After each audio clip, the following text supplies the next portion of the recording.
Centrale inertielle, ce qu'on appelle, c'est des sortes d'accéléromètres qui permettent de mesurer tous les chocs et quantifier, ce qu'on essaye de quantifier.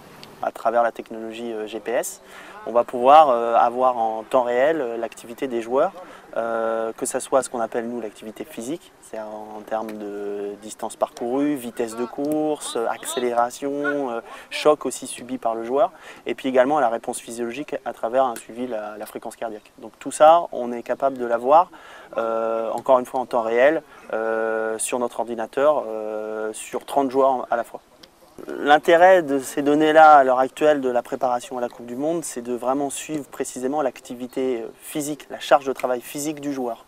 Dans certains sports, il est assez facile de quantifier le nombre de kilomètres parcourus, que ce soit en course, à la natation, etc. Dans un sport collectif, c'est très difficile de savoir ce que fait chacun des joueurs au cours d'une séance de rugby. Et donc ça, c'était déjà une première difficulté qu'il fallait qu'on puisse résoudre à travers une nouvelle technologie qui est, depuis quelque temps, l'utilisation de systèmes GPS. Donc nous avons développé avec une société une solution GPS spécifique pour le rugby, qui permet également, par rapport à la spécificité du rugby, non seulement de quantifier tout ce qui est déplacement, mais aussi tout ce qui est impact subi par le joueur à travers aussi une technologie de type accélérométrique. Donc au-delà de mètres secondes, tout ce qui est en dessous de 2 mètres secondes, c'est considéré comme marche entre 2 et 4 mètres secondes, c'est considéré comme course basique. De 4 à 7, bonjour.